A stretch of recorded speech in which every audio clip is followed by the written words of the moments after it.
Soalan yang pertama,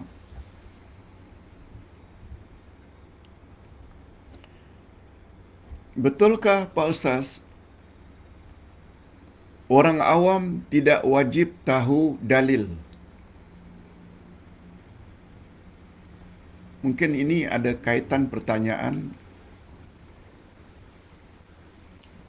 dengan kenyataan Ustaz pada kuliah-kuliah yang lalu. Islam agama ilmu.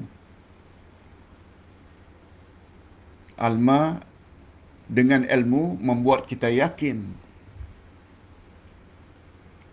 Seseorang baru yakin bila ada hujah, bila ada dalil, bila ada bukti, bila ada argumen. Mungkin pertanyaan ini muncul karena Ustaz pernah buat statement demikian. Islam agama ilmu, Islam agama dalil, Islam agama hujah. Timbul pertanyaan, Pak Ustaz, betulkah orang awam seperti kami tidak wajib tahu dalil? Bolehkah setiap orang tahu dalil? Mohon pencerahan. Hadirin dan hadirat, ada dua perkara yang ditanya. Pertama sekali, betulkah orang awam dalam beragama tidak wajib tahu dalil? Betul atau tidak? Orang awam tak perlu, tidak wajib mengetahui dalil. Yang kedua,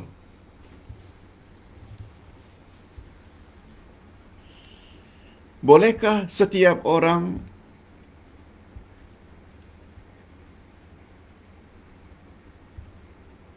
mengetahui dalil? Bolehkah setiap orang mengetahui dalil walaupun dia orang awam? Okey, ini jawabannya. Orang awam biasanya istilah lawan daripada orang alim. Orang alim, orang yang banyak ilmu. Orang awam, orang yang kurang ilmu dalam satu-satu bidang. Terutama dalam bidang agama. Mereka disebut orang awam. Pembahasan, kalaupun mereka menuntut ilmu, ilmu bukan ilmu agama. Itu orang awam. Walaupun dia pakar matematik, pakar ilmu geografi, pakar dalam ilmu sains dan teknologi, dia tetap dikatakan orang awam. Alim pula orang yang banyak ilmu tentang agama. Nah, menjawab soalan yang pertama, orang awam yang jurusannya belajar daripada kecil lagi sampai dewasa, pelajaran akademik sahaja. Bukan ilmu akidah, bukan ilmu syariat, bukan ilmu Al-Quran, bukan ilmu hadis Nabi. Mereka tergolong orang awam. Betul. Orang awam tidak wajib tahu dalil. Sebab dia orang awam. Orang awam dibolehkan bertaklid. Ikut saja guru yang mursyid, murabbi, walaupun dia tidak tahu dalil. Jadi orang awam tidak wajib mengetahui dalil satu demi satu setiap amalan yang dia lakukan. Dia cukup ikut saja. Bertaklid dengan buta. Taklid dengan gurunya yang mursyid.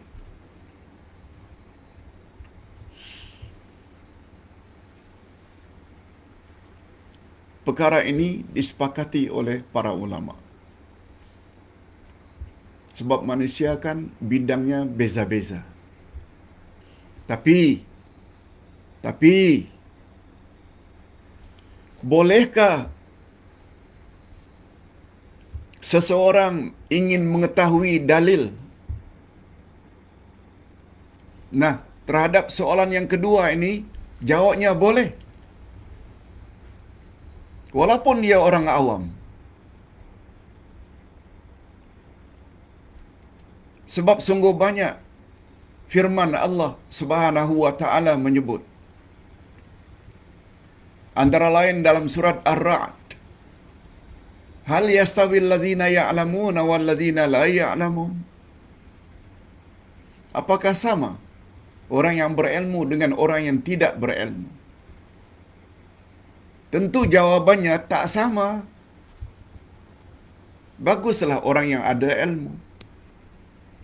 Pada ayat yang lain Allah berfirman, fas'alu ahla dzikri in kuntum la ta'lamun. Bertanyalah kepada orang yang tahu jika kamu masih belum tahu. Maknanya dia disuruh supaya bertanya. Bertanya antara lain maknanya bertanya tentang ilmu, karena dia tak tahu. Malah Allah Subhanahu wa taala melarang dengan tegas dalam surat Ad-Duha, wa ammas sa'ila fala tanhar, terhadap orang yang bertanya, jangan kamu bentak, jangan kamu hardik, jangan kamu marahi. Wa ammas sa'ila, walaupun as-sa'il yang menyoal di sini ada dua makna. Dia sama dengan istilah dalam bahasa Inggeris. Sa'ala yas'alu, ia membawa makna to ask, bertanya.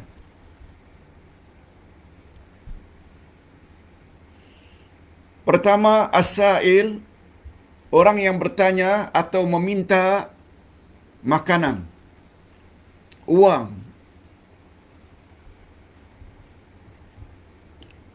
Para pengemis, peminta-minta, dalam bahasa Arab dipanggil sa'il juga, sebab dia meminta. Terhadap orang yang meminta-minta, jangan kamu hardik. Dan jangan lupa makna as-sa'il yang kedua, bertanya tentang perkara yang dia tidak tahu. Maknanya yang dia tanya itu tentang ilmu. Wa ammas sa'ila, terhadap orang yang menyoal kamu, bertanya padamu, jangan kamu hardik, jangan kamu bentak. Allah larang. Itu sebabnya kalau ada guru-guru agama yang melarang muridnya, jemaahnya bertanya, salah sangat. Salah sangat. Allah Subhanahu wa taala, Nabi Muhammad sallallahu alaihi wasallam pernah bersabda, seseorang yang apabila ditanya tentang sesuatu masalah, dia tahu tapi dia tidak mau jawab, mulutnya nanti akan dikekang di akhirat dengan api neraka. Sebab itu bermakna dia telah menyembunyikan kebenaran. Jadi ringkasnya, orang awam, apakah mereka wajib mengetahui dalil? Kita dah jawab, tak wajib. Bagi mereka cukup ikut saja. Sebab mereka orang awam. Mereka memang tak sama dengan orang alim. Yang kedua, seseorang boleh tak menyoal atau bertanya sesuatu tentang ilmu? Boleh tak? Jawabnya boleh. Sebab dengan ilmu membuat dia menjadi lebih yakin, lebih mantap keyakinannya. Itu sebabnya hadirin dan hadirat serta para pemirsa, Ustaz tidak pernah menolak pertanyaan. Malah apabila Ustaz tidak tahu, Ustaz akan minta masa untuk mencari. Sebab seseorang tak boleh malu untuk mengatakan, beri saya sedikit masa ya untuk menjawabnya. Sebab ada orang yang karena malu, dia sanggup jawab, padahal jawabannya itu tidak menepati ilmu yang sebenarnya. Jangan. Imam Malik, Imam Mazhab, pernah ditanya, diajukan kepadanya 40 pertanyaan.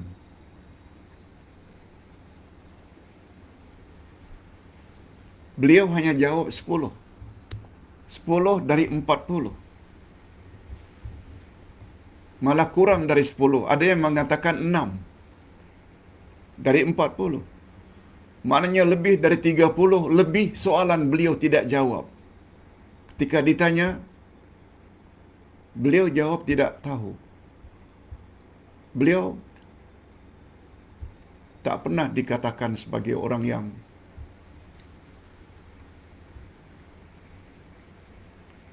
malah beliau termasuk salah satu imam mazhab.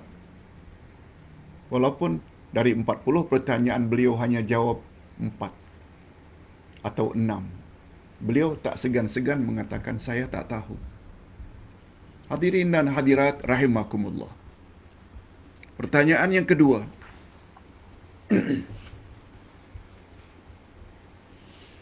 Jika seorang isteri kematian suami ketika di tanah suci, sama-sama naik haji, tiba-tiba suami meninggal dunia.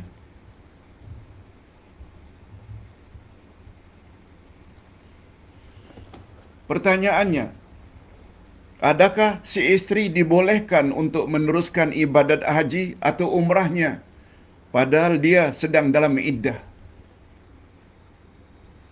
Hadirin dan hadirat serta para pemirsa yang saya hormati, semua kita tahu iddah wanita yang kematian suami adalah 4 bulan 10 hari. 4 bulan 10 hari. Semua kita tahu.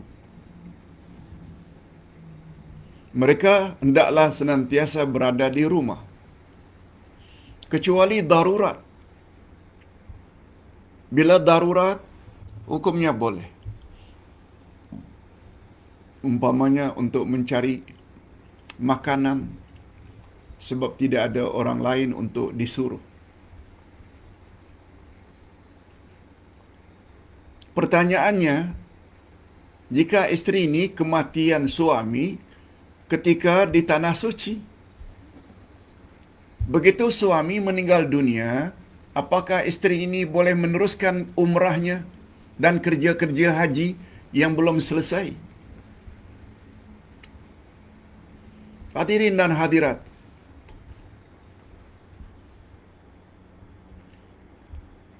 larangan keluar rumah bila suami itu meninggal di negeri tempat dia tinggal.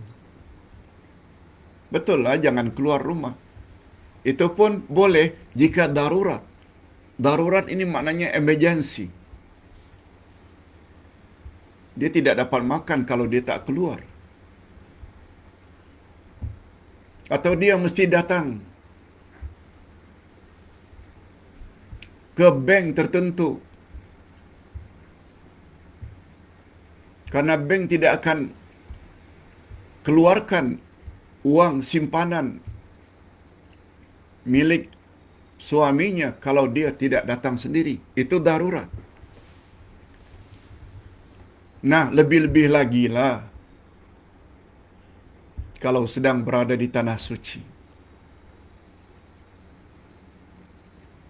Di tanah suci, kalau kita katakan mesti berada di tempat tinggal, maknanya berapa bulan mesti berada di tanah suci. Dan di tanah suci itu bukan rumahnya. Dia mesti balik. Dia mesti tinggalkan Mekah. Apalagi sedang melaksanakan ibadat haji. Dia boleh pergi dan melaksanakan amalan-amalan haji yang belum dapat dilaksanakan. Suaminya meninggal dunia, umpamanya di Arafah. Ada lagi yang dia perlu lalui. Mabit di Mina. Melontar jamarat.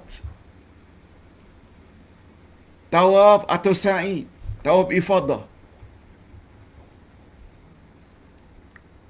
Dan bagi pandangan Ustaz itu adalah bab darurat. Kaedah dalam ilmu usul, ad-darurat tubihul mahzurat. Bila sampai ke peringkat darurat, kamu boleh lakukan apa yang pada asalnya tak boleh.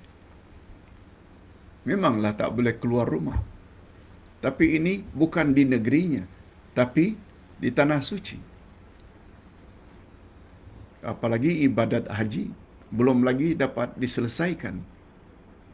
Dia boleh selesaikan tanpa suaminya. Dan pemergiannya itu bagi pandangan Ustaz tidak berdosa sebab dia tergolong dalam bab darurat atau emergency. Kalau dia belum umrah, walau sekali, dia perlu pergi umrah.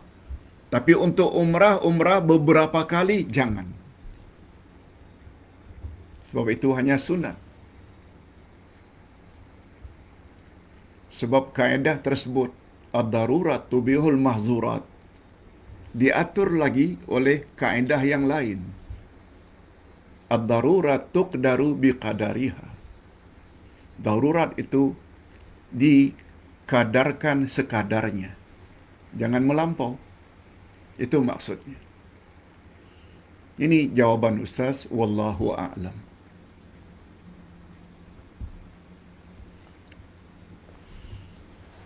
Pertanyaan yang terakhir, Pak Ustaz. Bolehkah baca 3 ayat awal dari surat Al-A'raf pada salat wajib? Ini ada kaitannya dengan pelajaran minggu lalu. Ustaz galakkan kita semua hafal 3 ayat pertama dari surat Al-A'raf. Besar fadilatnya. Pertanyaannya, kalau kita ingin baca ayat pertama hingga ketiga dalam salat, yang dimaksudkan salat fardu ke Zuhur, Asar, Maghrib, Isya, atau juga salat-salat sunat? Jawabannya, boleh ayat tersebut dibaca pada salat fardu dan juga salat sunat. Boleh. Tak ada larangan. Tetapi, ini ada tetapi. Andai kata salat yang kita digalakkan membaca surah setelah Al-Fatihah, rakaat pertama, Zuhur ke, Asar ke, Maghrib ke, Isya, atau kedua-dua rakaat subuh, setelah Al-Fatihah rakaat pertama, baca 3 ayat pertama, dan pada rakaat yang kedua, baca pula ayat 4, 5, dan 6 dari surah yang sama, Al-A'raf. Itu lagi bagus, sebab dia berurutan. Dan lagi bagus, bila ayat tersebut dibaca, kita faham pula makna tafsirannya. Lagi menambah khusyuk. Demikian dulu hadirin dan hadirat yang dapat Ustaz jawab. Kita jumpa esok insya-Allah dengan tafsir surat Al-Fatihah. Hari Selasa. Rabu, Khamis kita cuti sebab Ustaz insya-Allah akan berada di luar Kuala Lumpur. Alhamdulillah Rabbil Alamin. Wassalatu wassalamu ala asyrafil anbiya'i wal mursalin wa ala alihi wa sahbihi ajma'in. Rabbana zidna ilman nafi'a wa rizqan tayyiba wa amalan mutaqabbala. Ya Allah, anugerahkanlah kepada kami ilmu yang bermanfaat, rezeki yang halal, baik lagi diberkati, dan amal-amal yang diterima. Ya Allah, sungguh banyak pengajaran yang dapat kami ambil daripada 3 ayat 4, 5 dan 6 dari surat Al-A'raf, iaitu tentang sebab-sebab kekafiran golongan musyrikin. Oleh sebab itu, ya Allah, setelah kami memahami sikap musyrikin yang karenanya mereka itu lebih memilih untuk kufur daripada beriman adalah disebabkan karena mereka menolak Al-Quranul Karim. Mereka menolak apa yang disampaikan oleh Nabi Muhammad sallallahu alaihi wasallam. Walaupun baginda diperkuat oleh Allah dengan bermacam-macam mukjizat, tetapi sikap musyrikin bukan saja menolak, malah memperolok-olok Nabi Muhammad. Nabi Muhammad dikatakan sebagai sahirun, tukang sihir. Nabi Muhammad mereka gelar sebagai syairun majnun, penyair gila. Nabi Muhammad juga dikatakan sebagai sabi, pembawa ajaran songsang. Oleh sebab itu, ya Allah, berilah kami kekuatan untuk menjauhkan diri kami sejauh-jauhnya daripada sifat-sifat negatif orang-orang musyrikin tersebut. Dan berilah kami kemampuan, ya Allah, untuk senantiasa mendengar firman-Mu, mendengar hadis-hadis Nabi-Mu, dan selanjutnya kami laksanakan dalam kehidupan kami sehari-hari. Berilah kami sikap sebagaimana sikap pengikut setia Nabi Muhammad sallallahu alaihi wasallam bila berhadapan dengan firman-Mu dan sabda Nabi-Mu, sebagaimana yang Engkau telah jelaskan sifat tersebut pada ayat second last dari surat Al-Baqarah. Sami'na wa ata'na ghufranaka rabbana wa ilaikal masir. Wa sallallahu ala nabiyyina Muhammad wa ala alihi wa sahbihi ajma'in. Subhana rabbika rabbil izzati amma yasifun. Wa salamun alal mursalin. Walhamdulillah rabbil alamin. Subhanakallahumma wa bihamdik. Asyhadu an la ilaha illa anta astaghfiruka wa atubu ilaik. Wassalamualaikum warahmatullahi wabarakatuh.